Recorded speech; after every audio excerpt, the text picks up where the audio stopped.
Buenas tardes a todos. Estamos un día más haciendo entrevistas en directo. En este caso y en el día de hoy tenemos a el doctor Guillermo Sánchez.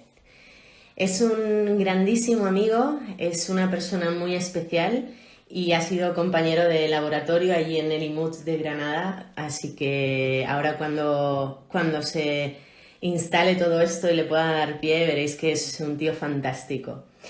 Hoy yo es un día especial porque quizás sea una temática que nos compete a muchos de nosotros. Vamos a hablar de obesidad, de composición corporal, incluso de síndrome metabólico y las posibilidades que tenemos, tanto usuarios como profesionales, de llevar a cabo un entrenamiento lo más lógico y lo más recomendado posible en base pues, a esa ciencia que se está llevando a cabo, que él está llevando a cabo ahora mismo en Estados Unidos y que nos puede dar muchas ideas de qué es lo que podemos hacer pues, con las personas que trabajamos, ¿no? Como os decía, yo le conozco de hace bastantes años, estamos intentando que todo esto sea lo más beneficioso para personas tanto en situación de pretrasplante como personas trasplantadas y todos aquellos que necesiten estar más saludables, ¿no? Por la situación que sea, ya sea por una situación de enfermedad crónica, ya sea por la razón que sea. Pero bueno, la idea es esa, vamos a intentar que ahora Guille se conecte. Y de hecho, si tenéis tiempo y os gusta la temática de ejercicio y obesidad y sobrepeso, podéis buscarlo. Él tiene muchísima investigación al respecto, tiene varios artículos muy, muy interesantes. Cuando le vayáis a ver, que le vais a ver en 0, minutos, veréis que es una persona muy joven para el currículum que tiene. Es realmente alucinante, ¿no? Ya os digo, él es Guillermo Sánchez. Si buscamos en PubMed ahora mismo, ¡hola, Guille! Hola, Alfonso, ¿qué tal? ¿Cómo estás? Te estaba poniendo fatal, fatal, fatal. ¿Cómo estás? Bien, eso es genial. Desde ahí ya solo vas para arriba, ya no hay opción de caer más abajo. Bueno, estaba diciendo realmente que para lo joven que eres, tienes un currículum espectacular que ahora comentaré, pero bueno, lo primerísimo de todo es darte las gracias por estar aquí hoy en directo Un placer conmigo. total. Hay una conexión Estados Unidos-España estupenda. Lo Ujú. segundo, preguntarte qué tal estás y cómo estáis por Bien, la allí. verdad que genial. ¿Sí? Bien, ¿no? La situación es poco parecida. De hecho, cuando decía de Estados Unidos, España decía de foco de la epidemia, foco de la epidemia. Más o menos. Es bastante similar. Y bueno, en casa enterraditos, pero bien. La verdad que por suerte no nos está tocando de cerca vivirlo y por lo tanto bien. Es importante, es importante. De hecho, besazo para todas las personas que están trabajando para que muchos estén mejor de lo que estaban. Así que aquí en Estados Unidos y en el resto del mundo. Y bueno, pues no me cabe otra que decir quién eres en lo profesional, ¿no? He dicho que eres un compañero de laboratorio de allí de Granada, donde hicimos ambos la tesis, donde sufrimos. No voy a poner un adjetivo, pero lo insufrible para sacarlo. Pero te tengo que dar la enhorabuena tanto por tu trabajo como por las ganas que tienes de sumar en el ámbito de las ciencias del deporte y de la salud, ¿no? Eres doctor en biomedicina, eres socio fundador de Buena Vida, que es el centro deportivo donde ya tenemos ese convenio para que las personas que están en situación de pre y post trasplante puedan entrenar allí, a ver si esto termina pronto y lo podemos llevar a cabo Implementar, claro. A ver realmente, si no se queda en el papel. realmente. Y ahora, bueno, terminaste tu tesis, como decimos, eres doctor en biomedicina y ahora estás con una beca internacional, te has ido a hacer un postdoc a Estados Unidos, a una ciudad que ahora dirás tú porque lo vas a decir muchísimo mejor que yo, que es más francesa el nombre que inglés realmente. Y bueno, y yo creo que la razón principal por la cual estás aquí es por la capacidad comunicativa y vinculante entre el ejercicio, la ciencia y lo que hay escrito y la posibilidad práctica y formativa que tú puedes dar a las personas que nos estén escuchando, ¿no? Entonces, la primera pregunta o la primera situación que me encantaría comentarte es que me dijeras algo positivo de lo que estás viendo en el sector de las ciencias del deporte, en lo tuyo, ahora mismo, en esta situación. Esa es una muy buena pregunta, porque supongo que la respuesta fácil a la de saca algo bueno de la cuarentena es que todos estamos encontrando tiempo para hacer cosas que no hacíamos. Todos estáis Y diciendo en lo este mismo. sentido, claro, porque en realidad yo lo estoy viviendo, sí, vivo más tranquilo ahora, porque tienes tiempo para hacer otras cosas que no. Y desde una perspectiva un poco más general de cómo esto es de bueno en nuestro entorno de las ciencias del deporte o más general de la fisiología de la obesidad donde yo trabajo, pues probablemente realmente esta es la clave, ¿no? Estamos teniendo tiempo pues para sentarnos a leer lo que habitualmente no nos sentamos a leer, para sentarnos a debatir lo que no nos sentábamos a debatir, ahora delante de una pantalla, pero bueno, el caso es el mismo. Y yo creo que esto a nivel profesional es lo más interesante, ¿no? Y luego, por supuesto, pues como cualquier otro fenómeno biológico, esta epidemia también, por desgracia, una oportunidad, por mala suerte, pero una oportunidad para entender más cómo funciona este fenómeno de la obesidad, etcétera. Esta mañana, por ejemplo, hace un ratito estaba conectado en un seminario que se estaba haciendo en Londres esta mañana, donde, bueno, están tratando de averiguar qué relación podría tener la obesidad y sus comorbilidades no tanto con la capacidad infectiva del virus, sino con el pronóstico de la gente ya infectada, ¿no? Qué bueno. Entonces, bueno, pues Bueno, es algo que hace una semana nadie se planteaba y ahora nos planteamos, ¿no? lógicamente, Pero, sí. ¿no? Llegan Bueno, cosas buenas y las tenemos que agregar a nuestra vida de la mejor manera posible, ¿no? Al fin y al cabo. Claro, pero la pregunta del millón aquí, y que nosotros lo hemos comentado en varias ocasiones, ¿no? Es lo primero que es la obesidad, ¿no? O incluso te voy más allá. O sea, ¿por qué Sonsoles, independientemente de que sea tu compañera, tu amiga, ¿no? Te llama a ti para hablar de una temática como esta, ¿no? Entonces, no sé si recuerdas que hace unos meses, cuando ya empezamos con Buena Vida Transplant, ¿no? Con ese tándem, yo te decía, estoy preocupada en muchas ocasiones por esas personas que están en lista de espera, porque el hecho de que tengan una composición corporal y una obesidad mayor o un sobrepeso mayor del deseado para intervenirles y poderles trasplantar, es que es un problemón. O sea, es que hay ahora mismo personas en diálisis que tienen obesidad y es que no pueden ser trasplantadas. Y ahora me voy al otro lado.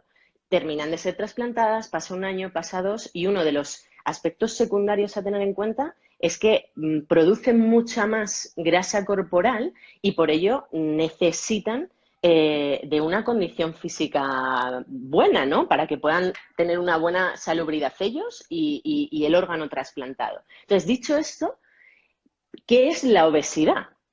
Esa es la pregunta del muy, millón, ¿no? ¿Qué es? Porque ¿estás one gordo? million question. ¿Estás gordo? ¿O qué es la obesidad, Guille? Muy buena pregunta y además yo creo que conecta muy bien con lo que me estabas diciendo. Te escuchaba con la boca abierta porque no conozco la casuística que se genera en torno a un trasplante y cómo esto se relaciona con el desarrollo de la obesidad, etcétera. Pero en cualquier caso, escuchándote te decía, buena pregunta, porque contestando de forma directa a ella, ¿qué es la obesidad?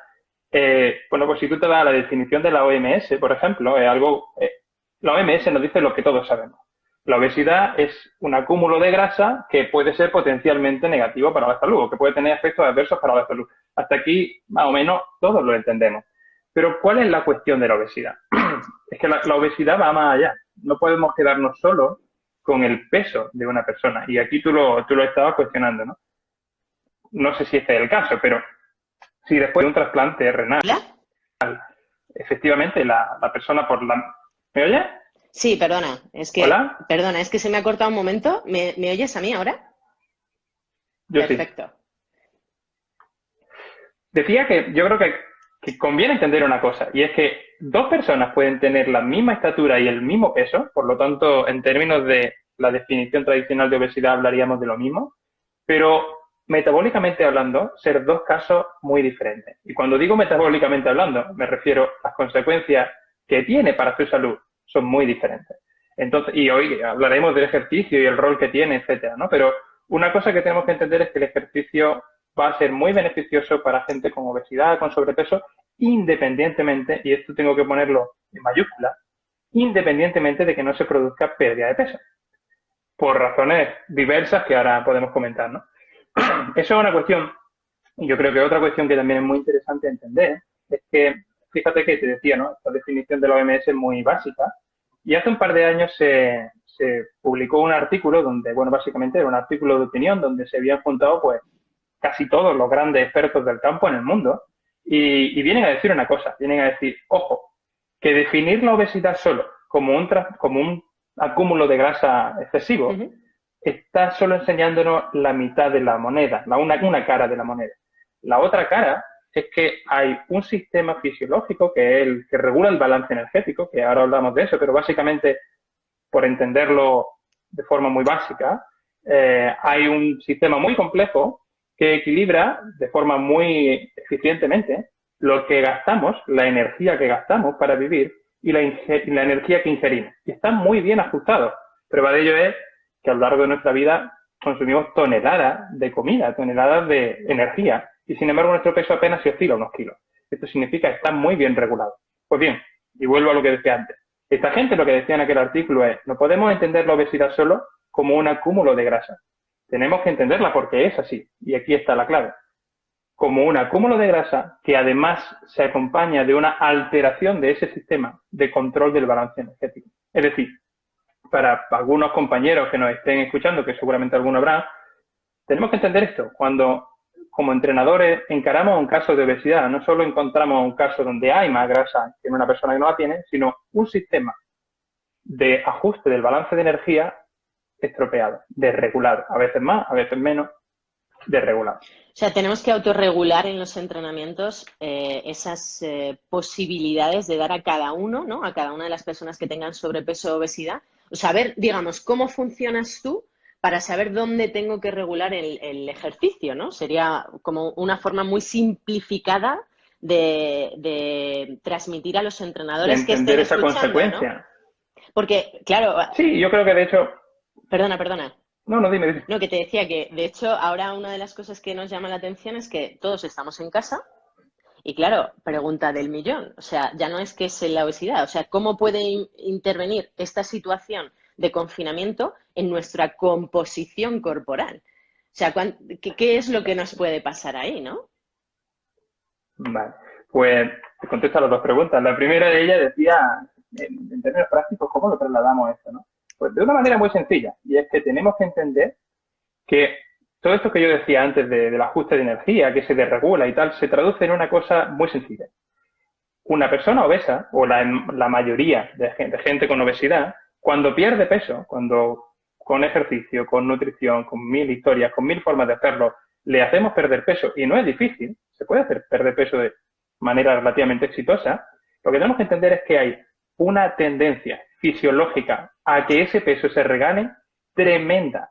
Entonces, conectando con tu pregunta, cuando yo me enfrento a un caso de una persona, un cliente, si ha perdido peso, si viene una pérdida de peso significativa, yo tengo que entender que la forma en la que yo planifico el entrenamiento tiene que tener esto en cuenta, porque el objetivo prioritario, si no hay otras comorbilidades más graves, va a ser que no regane el peso. Esto es lo que tenemos que entender. No es lo mismo entrenar a una persona, pongamos, de un índice de masa corporal de 25, que nunca tuvo más peso que eso, es decir, que está en su peso habitual, nunca fue obeso, que una persona con ese mismo índice de masa corporal, pero que viene de perder 10, 15 kilos. La situación es completamente diferente y nuestro entrenamiento tiene que tenerlo en cuenta. Seguramente ahora podemos profundizar. Y con respecto a la segunda pregunta, ¿qué nos va a pasar en la cuarentena? No lo sabemos, depende de lo larga que sea, pero yo creo que hay dos cosas que nos pueden ayudar a entender qué nos puede pasar. Una de ellas, solamente por hacernos conscientes, quizá ya no nos podamos de alguna manera prevenirla, y otra, no nos va a quedar otra que entrenar en casa, y ahora te cuento por qué.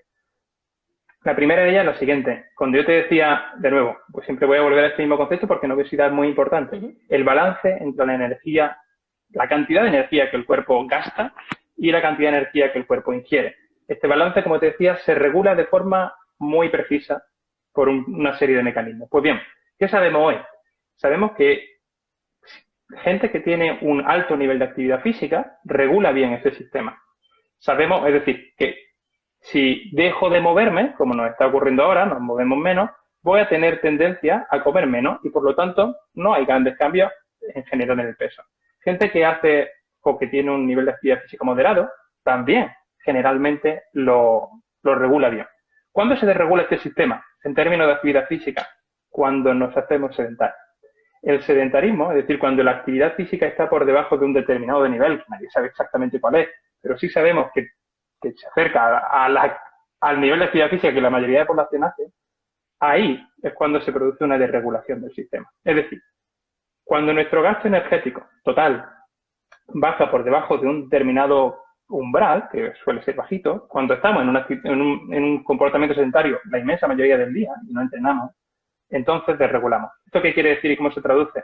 Que ahora que todos hacemos menos actividad física de la que hacemos habitualmente, vamos a tener una llamada de nuestro cuerpo a comer más. No vamos a poder evitarlo. Y esto es la primera cuestión a tener en cuenta. Hay que intentar evitar el sobreconsumo de alimentos, ¿no? Que evidentemente es muy complejo. Y luego podemos entrar en qué comer y qué no comer, etcétera, ¿no? Esto por un lado. Pero por otro lado, y por esto decía, al final la conclusión es que hay que entrenar en casa, no vamos a poder salir de esto.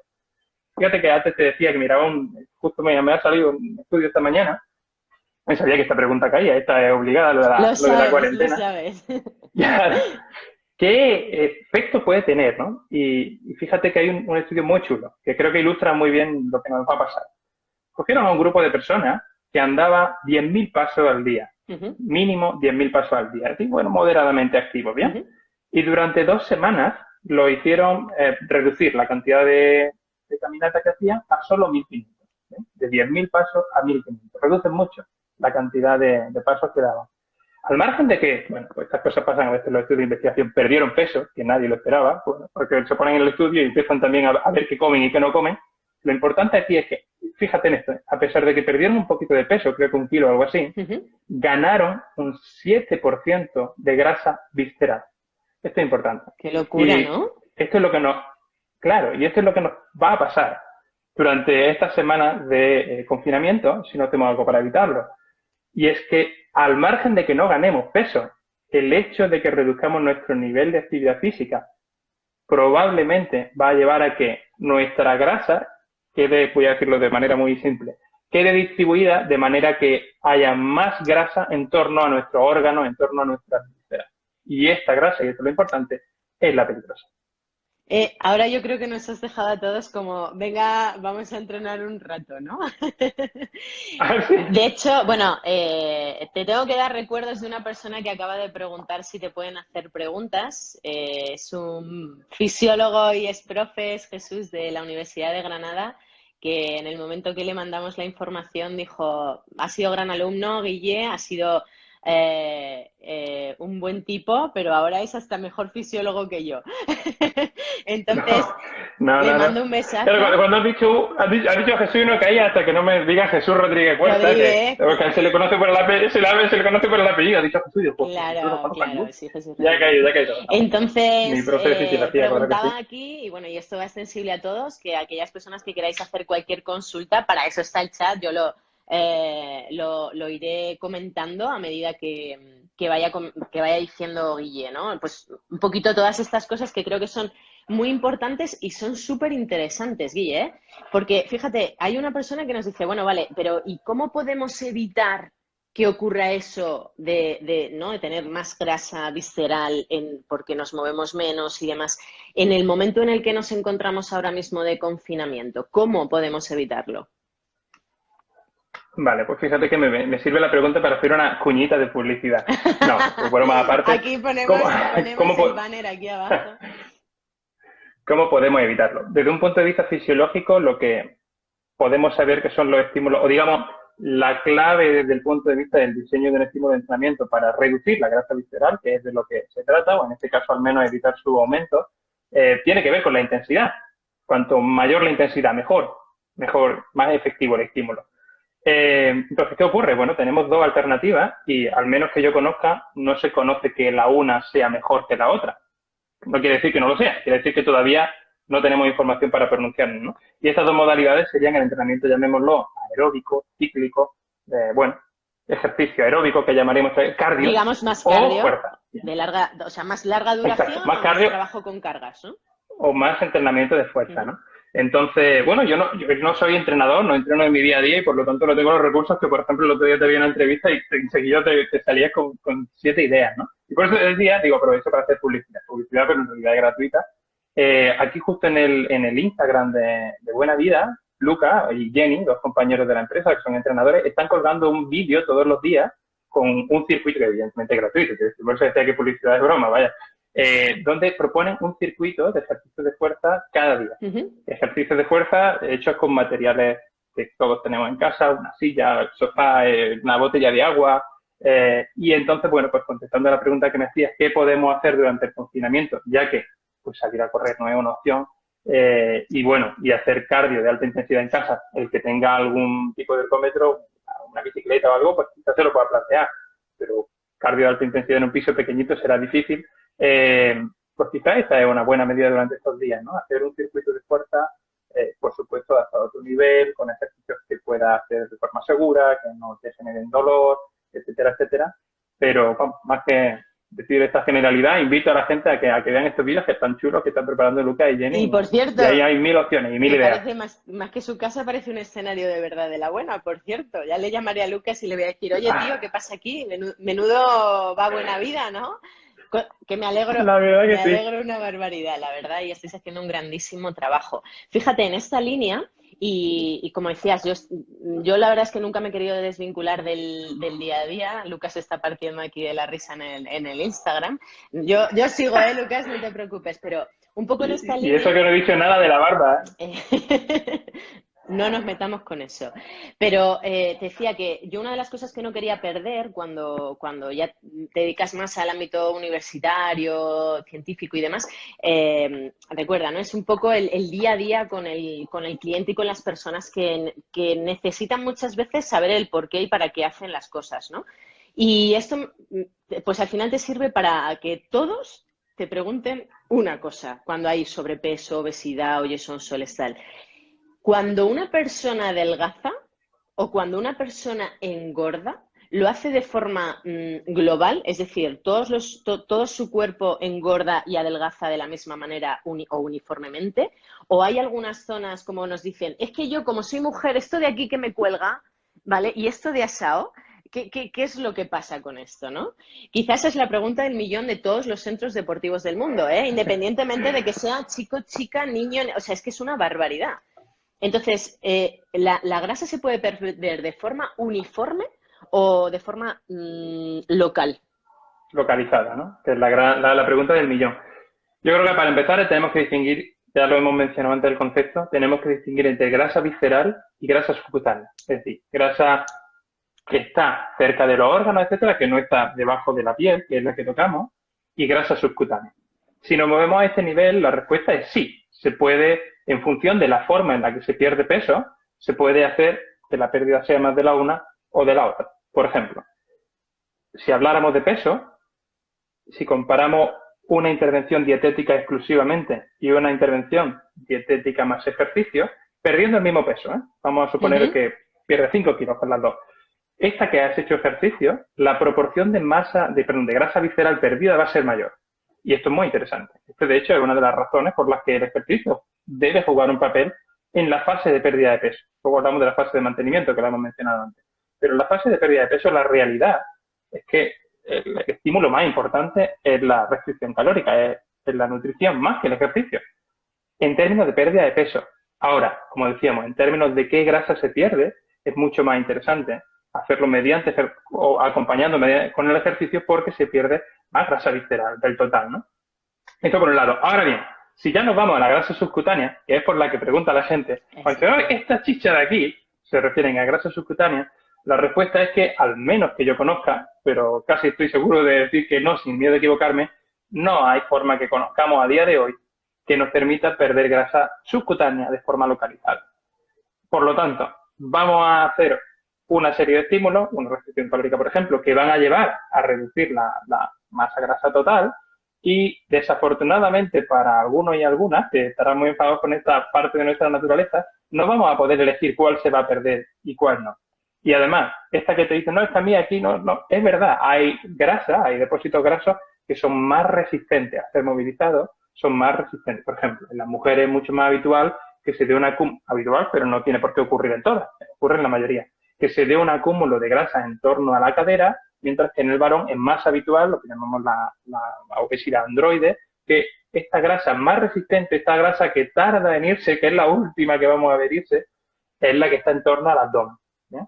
Entonces la respuesta es, no podemos hacer nada para perder grasa subcutánea más en un sitio que en otro, que yo sepa al menos, y sí, hay algunos depósitos que van a ser más resistentes a la pérdida que otros. Es súper interesante, ¿eh? De hecho, algunos estarán enfadados, quizá con razón, porque diga, yo llevo aquí haciendo dieta 6 meses y ¿esto qué pasa? Pues es que sí, está muy bien para el peso. De hecho, te comentaba antes que hay personas que necesitan, por salud, disminuir el peso corporal, pero es que hay personas que necesitan disminuir su grasa visceral, la que está muy cerquita de los órganos vitales, para que estén más saludables. Entonces, claro, nos encontramos nosotros muchas veces, como sabes, nos encontramos con personas que necesitan mejorar su salud. Entonces, esta justificación de, mira, es que independientemente de que hagas dieta, tienes que hacer ejercicio, es perfecta, ¿no? O sea, está muy bien, pero vamos a bajar peso por un lado, pero vamos a mejorar tu salubridad por el otro haciendo ejercicio, ¿no? Entonces, en esta línea y un poco viendo esa interacción entre tu temática y la mía, para que te hagas un poquito la idea, sabemos que aquellas personas que tienen más depósito adiposo en la zona central tienen mayor riesgo de sufrir problemas cardiovasculares. Por eso los hombres en muchas ocasiones tienen más problemas cardíacos que las mujeres, que nosotras. Yo doy fe porque yo soy así, ¿no? Tienes el culo de hectáreas o tienes la cadera pues mucho más potente, ¿no? En ese sentido. Pero claro, digo, ya sigue siendo un riesgo, independientemente de que la tengamos acumulada en una zona que no esté muy cercana a los órganos vitales, sigue siendo un riesgo para la salud, ¿no? Por eso me parece interesantísimo que lo recalques y que digas que independientemente de la dieta, pues lógicamente hay que hacer ejercicio, ¿no? Y sobre todo hay que salvaguardar el corazoncito, por favor, que si no vienen problemas interesantes. Y ahora mismo, claro, tengo millones de preguntas, pero voy a ir a lo que nos puede beneficiar a todos los que estamos escuchando esto, ¿vale? Yo soy entrenadora, estoy en un centro deportivo. Tengo mucha línea de trabajo con personas que quieren mejorar su estética, ¿vale? ¿Por qué? Porque hay muchas personas con sobrepeso y demás. Bien, ¿qué es lo que ocurre aquí? O sea, ¿qué recomendación y qué contraindicación para esas personas que estén trabajando el día a día con gorditos, con todo mi querer lo digo, ¿qué les recomendarías a los entrenadores en cuanto a recomendación y contraindicación? Pues fíjate que yo creo que bueno, porque en términos de contraindicación va a depender fundamentalmente de la presencia de comorbilidades y por lo tanto, y en este sentido, y antes de entrar al grano en lo que me preguntaba, que no se nos escape que muchas de las comorbilidades de la obesidad durante buena fase o durante mucho tiempo dan signos que no síntomas, esto significa que no se ven y no duelen, pero están presentes y estarían visibles a una analítica o a un electrocardiograma, etcétera, etcétera. ¿Esto qué quiere decir? Que como entrenadores, la primera consideración que tenemos que hacer cuando viene un caso con obesidad, y en general, pero cuando viene un caso con obesidad, como quiera que tiene un factor de riesgo muy importante para el desarrollo de otras muchas patologías, es probablemente que primero entendamos si hay otra patología subyacente que es más grave. Y para eso no nos queda otra que confiar en los profesionales médicos, compañeros nuestros en esta batalla, y este sería el primer paso, ¿no? Ahora bien, si nos hemos descartado el caso de una diabetes, el caso de una hipertensión, de una respuesta hipertensiva al ejercicio, de cualquier anomalía de este tipo, que sería la principal protagonista si estuviera presente, ¿qué le podemos decir a los entrenadores? Y yo creo que a este caso que tú ponías de la persona con sobrepeso que quiere perder un poquito de peso por estética versus otro cliente que realmente tiene una obesidad más o menos avanzada, fíjate que yo creo que nuestro gran fallo como gremio, probablemente lo compartimos con los nutricionistas también, pero cuando hablamos de cara a casos con obesidad, es que probablemente no somos todo lo claros que deberíamos ser con nuestros clientes y no los educamos en entender qué patología o qué, bueno, en debate sobre si se debe considerar patología o factor de riesgo, pero en cualquier caso no le ayudamos a entender qué significa la obesidad. Y consecuentemente, y hablabas de contraindicación, ¿qué contraindicación? Hablando en plata, ¿qué error grave puede cometer un entrenador cuando aborda un caso de esto? olvidarse de lo primero que hemos dicho antes, de que la obesidad, en plata lo voy a decir esta vez, la obesidad es para toda la vida. Salvo casos muy excepcionales, hablamos de una patología crónica. Esto es, el obeso que pierde peso, aunque lo mantenga, sigue siendo alguien que fue obeso. Va a tener repercusiones aquel periodo de obesidad. Entonces, ¿qué quiero decir con esto? Y ahora ya muy práctico. Que no podemos nunca o no deberíamos plantearnos objetivos en términos de gestión del peso corporal, de perder peso, de perder masa grasa, que no sean sostenibles a largo plazo. Porque es fácil. Hacer perder a alguien peso es fácil. Y puede hacerle perder mucho peso. Totalmente. Pero las posibilidades de que lo regane son altas, no, altísimas. Entonces, esta es la cuestión y aquí nos debemos centrar. ¿Qué nos dicen las recomendaciones generales de endocrinología, etcétera? Se recomienda un peso de entre, depende del punto de partida, pero se recomienda una pérdida de peso de entre el 5 y el 10%. Solo eso, como quien dice. Digo solo eso porque una persona con un índice de masa corporal alto, eso no es demasiado. ¿Por qué? Porque, uno, esa pérdida de peso se asocia, sin hablar ahora de si hacemos ejercicio o no, estoy hablando solo de la pérdida de peso. Esa pérdida de peso se asocia a mucho beneficio, mucho cambio en el riesgo cardiometabólico. Y dos, estas pérdidas de peso son más sostenibles a largo plazo. Por lo tanto, sería muchísimo más interesante un caso donde le hago perder, pongamos, un 10% de su masa grasa o de su peso, siempre va a perder algo de otras cosas que no son masa grasa, y consigo que la mayoría de eso lo mantenga a lo largo del tiempo. Y esto se ve muy habitualmente, por eso te digo, este es el error habitual. Llega un cliente con obesidad, yo me motivo, no le cuento esto que estamos hablando nosotros, de que el peso tiene tendencia a reganarse, de que es para toda la vida, de que hay que aprender a largo plazo, y lo que hago, pues, le meto caña, entrena a alto volumen, porque lo tolera, no dice nada, le corto mucho el pico, come muy poquito, y pierde mucho peso, pierde una barbaridad, 25 kilos. Y esto es lo malo, yo he visto muchas veces alumnos, a veces nos pasa, ¿no?, que les pasan este tipo de casos y, éxito, ha perdido 25 kilos. Esto no es éxito, bueno, está bien, es un buen punto de partida, hacer perder peso es importante, pero el éxito empieza ahora. O sea, ahora es cuando tienes que empezar a trabajar por el éxito, que es no reganar ese peso. Y la mala leche del asunto es que de las poquitas cosas que sabemos que nos pueden ayudar a entender si se reganará el peso o no, es la velocidad con que se pierde. Cuanto más rápido se pierda, más fácil que se regane. De hecho, fíjate, Guille, es curioso porque, claro, estabas hablando y a mí me vienen todos los flashazos del mundo de redes sociales, casos de éxito, el pre y el post, la operación bikini, el cuanto más delgado mejor, dónde vas con esas chichas por la vida. O sea, claro, te vienen cosas a la cabeza del día a día, ya no tanto a nivel profesional, sino del día a día, que realmente son las que, vamos a llamarlo así, las que venden, ¿no?, entre comillas. Claro, ¿qué es lo que ocurre? ¿Y cuál sería la siguiente pregunta, ¿no?, de todo este entramado de cosas que estamos comentando? O sea, imagínate que tenemos a X entrenadores ahora mismo escuchándonos. De hecho, tienes aquí a varios alumnos tuyos que te están diciendo que eres un gran profesor y que les está interesando mucho la charla. Entonces, creo que te lo tengo que preguntar. Y es realmente, ¿tú a ellos qué les recomendarías para saber esa medición? Porque hablo de medición de su salud. ¿Por qué? Porque si nos fijamos solamente en el físico, tenemos esa foto y dices, mira cómo estabas el día 1 de marzo, mira cómo estás el día 20 de mayo que salimos del confinamiento, ¿no? Y dices, pre-post, solucionado. Claro, eso es algo muy objetivo. Pero ¿tú qué herramienta le puedes decir ahora, ¿no?, o comentar a las personas que nos escuchan, que son profesionales de esto o que no lo son, que son simplemente usuarios, para que sepan realmente cómo es su salud acorde a ese peso o sobrepeso que tenga? Bueno, es una pregunta genial y además venía a huevo para enganchar con lo anterior.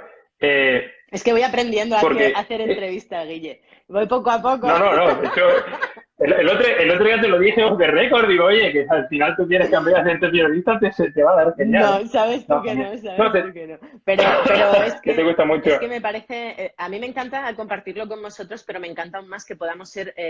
un nexo entre lo más científico y lo más práctico, ¿no? Entonces, por eso te digo que si ahora mismo me preguntan, no sé, gente que conocemos ahora mismo que están aquí, ostras, ya, pero ¿yo cómo lo mido? Porque vosotros trabajáis en el laboratorio. Que miro más allá del peso. Que miro más allá, ¿no? Que miro más allá del peso. Pues esta es la clave. O sea, primero tenemos que entender Por eso te decía, yo creo que es importantísimo hacerle entender al paciente obeso que realmente el problema que enfrenta no es estético. Podrá tener unas connotaciones estéticas, pero es eminentemente de salud. Es decir, y mira, ahora usando el tema de moda, si comparamos los números en cuanto a gente afectada, en cuanto a muertes evitables, en cuanto a costes sobre la sanidad, del que hoy hablamos tanto, de la pandemia de obesidad y de la pandemia de coronavirus, pues la realidad es que muy mal se tiene que dar la pandemia de coronavirus para igualar la de obesidad. ¿Esto qué quiere decir? Pero muy mal, Que tenemos que entender.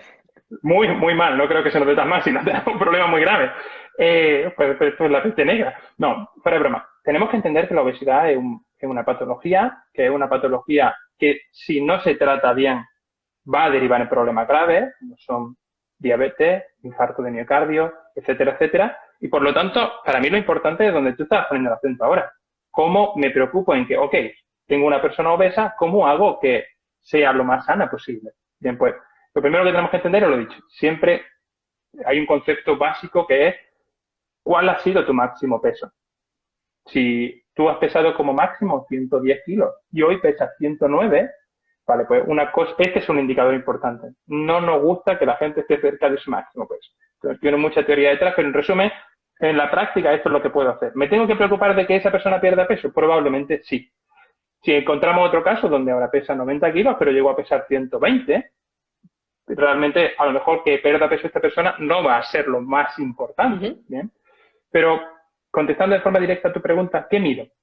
Lo ideal sería saber, bueno, podemos medir muchas cosas. En un laboratorio mediríamos muchas cosas, pero en la práctica lo ideal será saber cómo es su resistencia a la insulina. Esto es un concepto que meto aquí, pero muy importante, porque hoy vamos a hablar de obesidad y síndrome metabólico. Síndrome metabólico es un conjunto de factores de riesgo, bien, que se desarrollan generalmente en obesidad, aunque no solo, pero generalmente en el contexto de la obesidad, y que es la puerta para la enfermedad cardiovascular, para la diabetes, para el cáncer, para multitud de patologías de las más graves, entre las crónicas. Entonces, ¿qué es el síndrome metabólico? En esencia, y resumo, seguro que muchos que me están escuchando dirán, pues sí que estás resumiendo, porque te están saltando muchas cosas. Pero en resumen, es lo que llamamos resistencia a la insulina. ¿Esto qué significa? Además, que sea diabético sabe perfectamente de qué le hablo cuando hablo de insulina. La insulina es una hormona que va a controlar fundamentalmente la entrada de glucosa, entre otras muchas cosas, a tejido, o la concentración de glucosa en sangre. ¿Bien? ¿Qué significa resistencia a la insulina? Trato de explicarlo para que todos nos puedan entender. Significa que, aunque tu cuerpo produce insulina, no tiene problema para producirla, si la tuviera sería diabético. Las células de los diferentes tejidos no son capaces de responder a la insulina como deberían. Bien, pues esto, que no me enrollo más, es el centro del síndrome metabólico. Y esto es, de alguna manera, la puerta de entrada para todos los problemas que vienen a partir de la obesidad. Así que lo ideal sería saber cómo está la resistencia a la insulina de nuestros clientes. ¿Y cómo lo sabemos? Pues hay maneras muy sofisticadas de hacerlo, de laboratorio, que no vienen al caso, pero hay otras que sí podemos utilizar. Por ejemplo, en una analítica, cosa que ya entramos al debate de si nosotros tenemos que ver una analítica o no, de que te voy a contar, hay muchísimas, ¿no? Algo tan sencillo como el índice OMA, se llama, ¿vale? Que es una especie de ratio entre la insulina circulante y la glucosa circulante, nos va a dar una pista de cómo está esa resistencia a la insulina. Es tan sencillo como, bueno, pues mirar la analítica que probablemente su médico o su médica ya le ha pedido. Si ese índice OMA está alto, creo que es 3,5, ya hablo de memoria, no me acuerdo de los umbrales clínicos, bueno, esto hay que bajarlo. Esto es importante, hay que bajarlo. Y si yo veo que estoy entrenando y no está mejorando, me tengo que plantear que algo tengo que cambiar. La resistencia a la insulina en un contexto de obesidad es reducir la resistencia a la insulina de un objetivo ultra prioritario. Y se mira así de sencillo, con una analítica. Luego, el síndrome metabólico no solo se va a componer de resistencia a la insulina, aunque es su causa principal, sino que tenemos lo que llamamos dislipemia. Es decir, que hay otros parámetros que también puedo mirar. Básicamente, por no complicarnos, triglicéridos y colesterol LDL y colesterol HDL. Bien. Estos son los parámetros que yo puedo utilizar, además de la presión arterial, que ya habló Iván el otro día, no me voy a enrollar mucho en eso. Son los parámetros que yo puedo utilizar para, a nivel clínico, entender lo bien o lo mal que está la salud cardiometabólica de mi cliente. Pero esto es lo que te diría, digamos, o lo que se diría desde el campo de la medicina tradicional. No he dicho nada que no se lleve sabiendo muchísimo tiempo y no he, Sí, he dicho ningún indicador complejo, pero nosotros tenemos, perdón, dime. pero nosotros tenemos uno, ¿ibas a decir? Uh, exacto, nosotros tenemos uno que es el mejor, que es el que predice más el riesgo cardiovascular que todo esto. Y se llama condición cardiorrespiratoria, se llama VO2 max, se llama consumo de oxígeno máximo, que evidentemente, de nuevo, medirlo bien implica un equipamiento muy caro que no tenemos en los centros deportivos, pero todos los compañeros lo sabemos, hay infinidad de formas de evaluar la condición cardiorrespiratoria de manera Indirecta. relativamente de andar por casa. Exacto. Totalmente. Sea un Kuznavec, sea un test de Bruce, hay 1500. Bien, pues, y esto es súper importante entenderlo.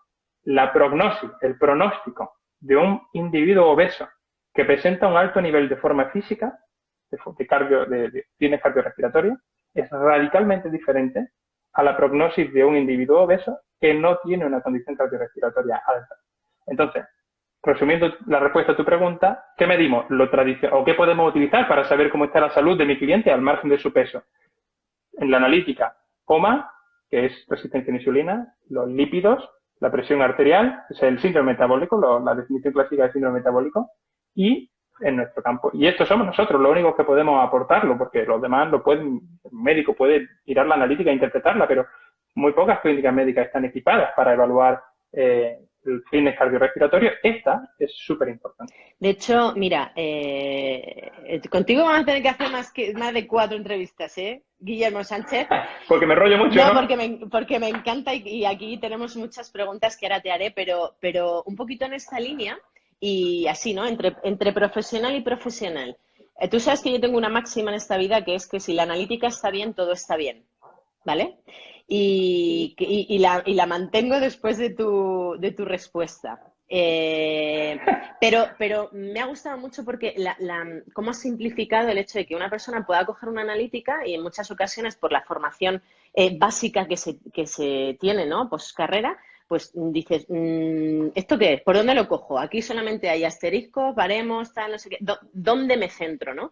Y los datos que comentas vienen en todas las analíticas de uso diario, por decirlo de alguna manera. Incluso si ya viene derivado del endocrino, ya ni te cuento todos los a mayores que va a venir de valoración. Y en ese sentido, a nivel de analítica como tal o de bioquímica, me parece interesantísimo. Tú ya sabes que yo con todos los que entreno, lógicamente, por la situación que tienen, necesito saber de analítica, pero sí que animo a las personas que nos estén escuchando y que quieran especializarse un poco en esto de la actividad física, la salud, el ejercicio, que realmente puedan guiarse de lo que realmente es importante. ¿Vale? Uno es esa parte analítica y otra, que no sé si tú lo has hecho en alguna ocasión, pero a mí me viene muy bien con los míos, es utilizar el test de caminar 6 minutos por la estimación de condición física de base que sustenta, ¿no? En este caso, pues bueno, supongo que habrá también unos baremos, los de obesidad o síndrome metabólico los desconozco, pero en muchas ocasiones cuando a una persona, por ejemplo, que está trasplantada de corazón, le van a hacer un test incremental, pasan cosas incluso raras, ¿no? Porque no hay la misma inervación post-trasplante, ocurren cosas que al principio no están muy bien organizadas, pero una capacidad como caminar, que en principio tenemos todo el mundo, testada con el test de 6 minutos, dices, ¿cuántos metros completo en 6 minutos? Frecuencia cardíaca y tensión arterial frecuencia cardíaca, tensión arterial post. Todos los baremos del mundo están publicados y validados y es una buenísima, buenísima opción. Y que me consta que vosotros también, como hacéis muchas perrerías también, vais mucho más allá porque vosotros trabajáis en laboratorios muy, muy top, pero así un poco por el andar por casa, una de las herramientas... Sí, es otro contexto, no, es genial. Y hay más opciones, quiero decirte, o sea, hay 300 opciones, porque imagínate claro. que bueno, este cliente si que tiene, resulta que es que pues ya, tiene un problema. Perfecto, claro, yo te lo compro. No, por supuesto. No, me refería a opciones a nivel básico, a nivel de andar por casa. Y antes me mencionaba al profesor Huertas, que me enseñó muchas de estas, ¿no? Pero te digo esto porque a veces, ¿qué ocurre cuando hacemos este tipo de test, ¿no? Decías tú, tan sencillo como cuánto anda en 6 kilómetros. Correcto, si es que eso es la condición cardiorrespiratoria por definición. Ahora bien, ¿qué ocurre si mi cliente tiene, no sé, qué te digo yo, algún problema osteoarticular que le impide una marcha normal? Y entonces, la validez de este test es poca en términos de condición cardiorrespiratoria, que es lo que quiero medir. Pero hay otra alternativa. Hay Exactamente. 300.000 alternativas Exactamente. con un ciclo ergómetro, con un tapiz en rampa para que no dependa tanto de la velocidad. Hay muchos test, el test de Bruce, el test de Astran, el test de Mader, el test de... Hay un montón de que simplemente te crean en internet y ya están, que son test indirectos para calcular la condición cardiorrespiratoria. Entonces, de hecho, yo muchas veces me enfado mucho con mi me enfado de broma, ¿no? con los alumnos, porque ocurre esto. Insisto, voy a repetirlo otra vez. La condición cardiorrespiratoria, mejor dicho, la baja condición cardiorrespiratoria es más predictora de mortalidad por causa cardiovascular que hipertensión, que colesterol, que todas las que he dicho de la analítica. Y yo a veces flipo con cómo la gente entrenamos a gente y no medimos esto. Imagínate que tú vas al médico y no te mide absolutamente nada. Y te dice, no, es que ¿tienes? soy cardiópata, pero tienes buena cara. Y digo, pero no me jodas, o sea, me hará un electrocardiograma, me pedirá una analítica, no sé. Quiero decir, te basará en alguna fuente de información objetiva. Suena cachondeo, pero en entrenamiento a veces cometemos este error. Claro, a veces cometemos este error, ¿no? Sí, está entrenando, ya está entrenando, pero está mejorando su condición cardiorrespiratoria porque esta es la clave. Exactamente. Entonces, y en esta línea, porque hay personas que están preguntando aquí, pues, si hay una relación, ¿no? Entre la genética y la obesidad, incluso entre la inflamación y la obesidad, ¿no? ¿Cuál es la investigación más actual que se está llevando a cabo para esto del ejercicio físico, síndrome metabólico y obesidad? ¿Va en esta línea de genética, inflamación y tal? ¿O qué se está estudiando? Buena pregunta. Se están estudiando muchas cosas y muchas de ellas no Pero sabré que porque se están cada vez estudiando. somos más gordis, entiéndelo. No, hay mucha gente. No, pero la pregunta es muy buena. De hecho, yo soy consciente de que hay que intentar no complicar mucho la explicación, y hay cosas que me estoy saltando y a veces me da la sensación de que alguno de los que conozco que está aquí en la conversación me tira de la oreja luego porque me estoy saltando cosas importantes. Y una de ellas la acabas de preguntar tú ahora mismo, que es cuál es la relación entre genética y obesidad. Llevamos todo el rato aquí hablando de obesidad, asumiendo que es una obesidad que llamamos poligénica, que es, para que nos entendamos, la del 90 y no sé cuántos % de la población, la de casi todo el mundo. Eso es una obesidad poligénica, es decir, causada por muchos genes que tienen muy poquita influencia. Ahora bien, y aquí hay muchísima investigación, porque básicamente sabemos que la heredabilidad de la obesidad está en torno al 50%, 40, 60, depende de cómo se estime, y sin embargo, con los genes que hoy Luego la conocemos, llamo a mi madre, no te preocupes. Le echo la culpa a ella. Le digo, oye, María, ¿quieres? Mira a ver. Esta es la historia.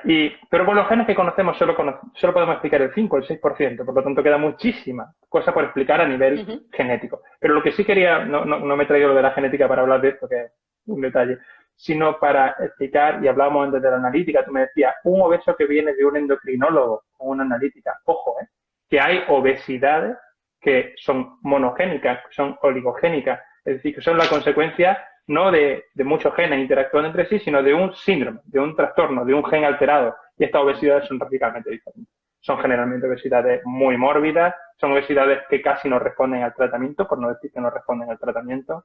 Esto es diferente, ¿no? Entonces, en sí, ese y que sentido, al fin y al cabo genética... no olvidemos la palabra, ¿no? Clave, que es que no deja de ser una enfermedad, ¿no? Y hay que tratarla como tal, y de hecho es crónica, por tanto, pues lógicamente el tratamiento tiene que ser constante y a lo largo de toda la vida de esa persona, ¿no?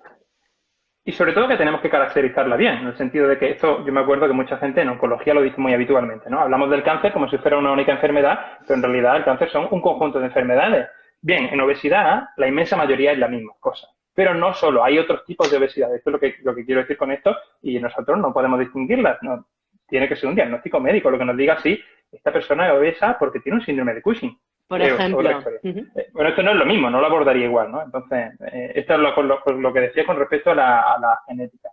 Con respecto a lo que decía de inflamación, esto es súper importante, nos hemos pasado súper rápido, o vamos, que no lo he mencionado. Uno de los grandes problemas de la obesidad, es decir, ¿por qué la obesidad genera esos problemas de salud tan graves que genera? Es porque hay lo que llamamos un estado de inflamación crónica de bajo grado. ¿Esto qué significa? Significa que los niveles en sangre de sustancias que llamamos proinflamatorias, que generan inflamación, esas van altos en obesidad, siempre. Es decir, no es que pues como cuando tú te tengas cualquier tipo de lesión, que van a subir y van a bajar, están siempre elevados. Esto es lo que llamamos inflamación crónica de bajo grado y esta es causa de muchos de los problemas de la obesidad. Entonces, esta es otra de las razones por las que el ejercicio es muy interesante, porque el ejercicio es o tiene efectos antiinflamatorios muy potentes. Sí, sí, sí, sí. Al final tienes otra de las partes de la ecuación.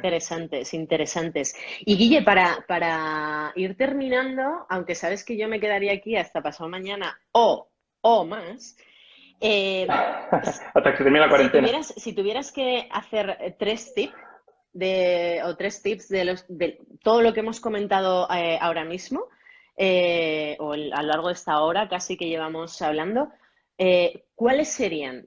Y fíjate, te voy a pedir 3x2, 3 para aquellos profesionales que nos estén viendo y 3 para aquellas personas que ahora estén en su casa y quieran iniciarse a hacer ejercicio.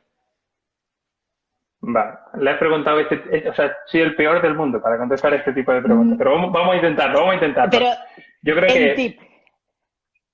Sí, para el profesional, yo creo que la obesidad es una enfermedad crónica, no es algo de pierdo peso y se ha terminado. 2, lo más importante probablemente en un caso de obesidad es que evitemos la consecuencia de la obesidad per se y no nos concentremos tanto en la causa. Y 3, apenas hemos hablado de esto, pero es súper importante, de lo poquito que sabemos que ayuda o que contribuye a mantener el peso perdido es el entrenamiento, es la actividad física. Entonces, tenemos que encarar ese papel, ese rol y ejecutarlo. Y con respecto a la población general, esta es más complicada. Los 3 tips que le daría, lo primero es, tienen que entender justo lo que acabamos de decir, la obesidad es una patología mucho más compleja de lo que a priori tendemos a pensar y por lo tanto no es como decían, no me acuerdo de escuchar, lo de más suela y menos cazuela. Póngase en manos de profesionales. El tratamiento de la obesidad además generalmente requiere de un equipo multidisciplinar, donde la psicología forma un papel fundamental, donde por supuesto está la medicina, donde está la nutrición, donde está el ejercicio. Haga eso, por favor. Y con respecto a más tips, evidentemente, para todo el mundo es importante, pero si tiene obesidad es ultra importante tener un estilo de vida activo, un estilo de vida, bueno, generalmente que cumpla las recomendaciones básicas que se dan. Y es que haya un cierto volumen de ejercicio aeróbico, cardio, de actividad física e idealmente se combine con ejercicio de fuerza. Y no sé si me dejo algún tip importante, probablemente sí. Lucas te está echando la bronca aquí. Lucas, te tenía que haber quitado ahí de ¿Qué la dice? conversación. Dice, tip es una respuesta corta. Igual a respuesta corta. Es que te conoce. Bueno, verá, no me enrolla mucho. Eres un máquina en la investigación. Ya decía al principio que con lo jovencito que eres estás dando una guerra que nos facilita a todos la vida también para poder leerte, para poder aprender de ti. Y yo una vez más te agradezco mucho que hayas accedido a esta entrevista. Ha habido varias preguntas, creo que si alguien tiene alguna más, de hecho hay una petición de que te vuelva a invitar. Por tanto, eso es muy buen feedback el que nos dan y bueno, yo estoy encantada, como sabes, de la idea de tenerte aquí, de que nos hayas podido hacer un poquito esa apertura de miras de lo que es una situación de sobrepeso obesidad, de que es el síndrome metabólico y cómo puede afectar a nuestra salud y sobre todo me quedo con lo más importante y es que no es bajar peso, sino que es mejorar la salud y nuestra condición diaria para vivir más y vivir mejor. Y mejor, claro que sí. Así que... Muchas gracias a ti, Sonso, ha sido un auténtico placer y bueno, al margen de que a mí me encanta charlar contigo y nos podemos pegar aquí 4 horas, yo creo que no quiero ir sin decirte gracias por hacer esto de las entrevistas, no, te lo digo de verdad, porque creo que hace una labor fundamental, que es la que tanto decimos de divulgar la ciencia y divulgar el conocimiento, y a veces nos hacen perder tiempo a los investigadores haciendo cosas que son tonterías, por ese motivo loable, tú lo estás haciendo fenomenal, así que muchas gracias. Sigue, que la gente te la siga pidiendo. Yo iba a seguir escuchándola, pero sigue haciéndolo porque hace un papel. Vamos, yo aprendí muchísimo con otras de las entrevistas. Muchísimas gracias. Mira, de hecho, antes de despedirte, te voy a comentar que esta noche, aquí, bueno, ahora allí es a mediodía, pero esta noche a las 10 de la noche, hora española, voy a entrevistar a un paramédico que trabaja en Kansas City, allí en Estados Unidos también. Y fíjate, he querido invitarle sobre todo para que nos diga cómo trabajan a nivel protocolario con situaciones de emergencia y de urgencia y cómo realizan esa formación. Porque a nosotros, los que nos dedicamos a ejercicio físico y salud, nos pensamos que vale lo mismo que para una persona sin ningún tipo de patología. Y creo que es fundamental saber qué es lo urgente, qué es lo importante, cómo protocolizo y cómo lo llevo a cabo. Entonces, creo que ese tándem entre nosotros y el personal sanitario es fundamental y por ello, pues, si te aburres mucho luego y si no lo vas a tener colgado en YouTube, a las 10 No, de la lo noche, escucharé seguro. a las 10 de la Lo escucharé noche. seguro porque además lo valoraré. Digo, te decía que tengo muchísima curiosidad porque no sé exactamente, vivo aquí en Estados Unidos y no sé cómo funciona todo este tipo de cosas, pero seguro que te va a decir cosas interesantes porque cosas de lo que yo estoy aprendiendo aquí es que hay muchas cosas sobre ese sistema tan protocolizado que tienen de asistencia Total, sanitaria y de total. salud en general los americanos, que, hostia, deberíamos aprender de ello, ¿no? Bueno, cosas no sé, para medicina, los paramédicos que llaman, no sé cómo se llama, Pues yo me lo pero he lo tenido escucharé que porque tiene que ser muy estudiar, o interesante. sea que sí, me lo he tenido que estudiar para poner en contexto y sobre todo porque me encanta que tengamos esas posibilidades de aunar fuerzas y que tanto el ejercicio como la investigación como diferentes profesionales podamos hacer de este un mundo mucho mejor. Así que, Guille, millones de gracias, de verdad, un abrazo enorme, muchas gracias a todos los que habéis escrito y nada, en unas horitas nos vemos otra vez con Adiel García. Un abrazo, Guille. Un besito, hasta luego, Chao, Sonso. chao.